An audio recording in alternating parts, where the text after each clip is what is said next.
Thank you. Can I close this? Hi everybody, I would like to introduce our wonderful alum, Kate Lancaster.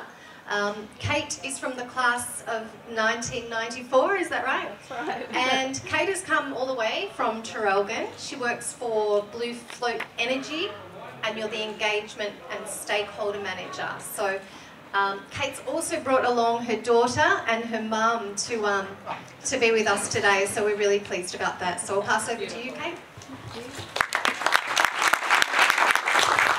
Thanks, Jenny.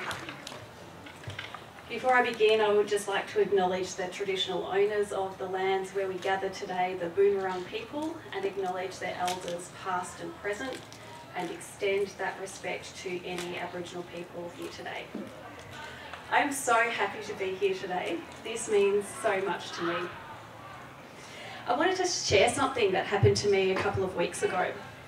I was giving a presentation about offshore wind up in the Hunter region of New South Wales, and when I began to talk, my voice began to shake, even worse than it is today. After the presentation, we had a panel discussion. Now, in these panel discussions, you go in with a pre-agreed set of questions and answers, so you know what you're going to be asked. Now, what I wasn't expecting in that panel discussion was to be asked a question about how to attract women to the renewable energy industry. The male host and the three other panel members, who were all male, just looked at me to answer the question, so I was very much put on the spot.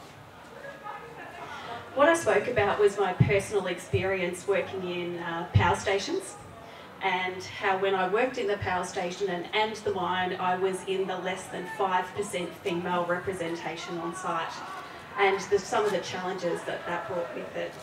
And I compare that now to the renewable energy industry where I work now, and we're so lucky in the small team that I work in now, we already have a 50-50 gender balance, which feels a lot better. And there are groups like the Women in Offshore Wind who encourage women into the industry. And I just reflect that we've already come a long way. When I was travelling home from that conference, I was actually a bit down on myself about how I had performed. And I was thinking about it in the car on the way home. And then I thought, you know what, I was scared to talk at that conference, but I did it anyway. And I was made to feel different to the other people on the panel, but I handled it. And I was thinking about when else have I felt this way? And I can tell you I felt that way when I went to school here. I went to St Agatha's Primary School. Anybody here from St Agatha's as well?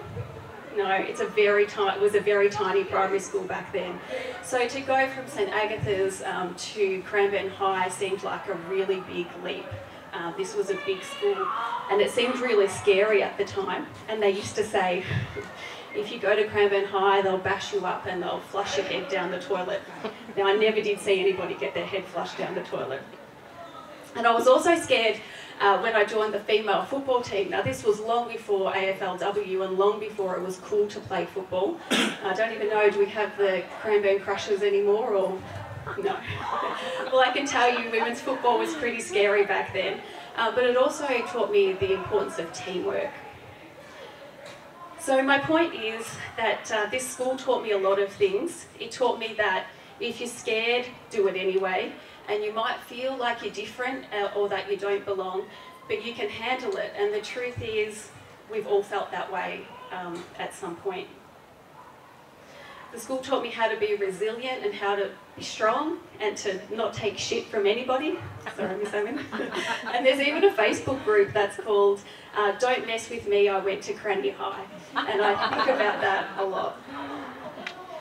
It also taught me that I just need to take the next right step. So Miss Hammond has shared a little bit about my career. I've actually had 3 careers.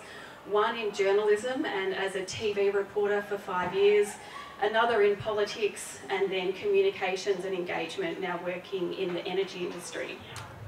When I was at school, I was pretty good at English and literature, and I also took maths and Indonesian. So when it was time for applying for university, I just really looked at the subjects that I enjoyed doing and then figured out what degree I would do after that. And it turns out the degree was in journalism and communications. Now, there's no way that I could have imagined when I was a student here that I would be working in offshore wind. The job that I'm in now didn't exist back then. The job that I'm in now didn't even exist about a year ago. So the next right step has led me to where I am today. And I should say, I did make a few mistakes along the way. It wasn't always smooth sailing. There were jobs that I took which probably weren't right for me, and jobs that I thought I really wanted at the time that I missed out on as well. So taking the next right step. The other thing that's really important to remember is that every experience in your career is valuable. Lessons from school, from sport, from work, they all help create the person that you are today. Now, in the energy industry is the most exciting industry at the moment, and we're about to revolutionise the 100-year-old electricity grid. So we're making a shift from digging up and burning brown coal to create electricity, which of course is a fossil fuel and it's bad for the environment, moving into renewable energy. So harnessing the power of the wind and the sun and storing electricity in batteries, this is the future. And there will be thousands of jobs, from trades to electrical to engineering, project management. There'll be jobs for everyone, for men and women. So many initiatives to encourage women into the renewable energy industry. There's a critical shortage of people with maritime skills, so people who can work on boats to conduct surveys in the ocean or to take crews out to build and maintain these massive offshore wind turbines.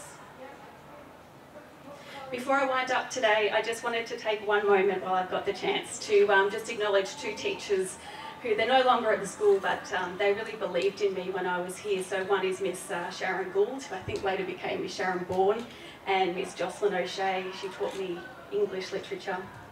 And thank you to Jenny Hammond for running the alumni program, which means that I can come back to the school and reconnect with students. I would be so happy to hear from anybody. Jenny has my details, so if you want to text or call or email, would love to hear from you and potentially help you in a career in journalism or politics or communications or renewable energy. And so just before I go, please remember, it's all about just taking the next right step. And if you feel different, you can handle it. And if you're scared, do it anyway. Thank you.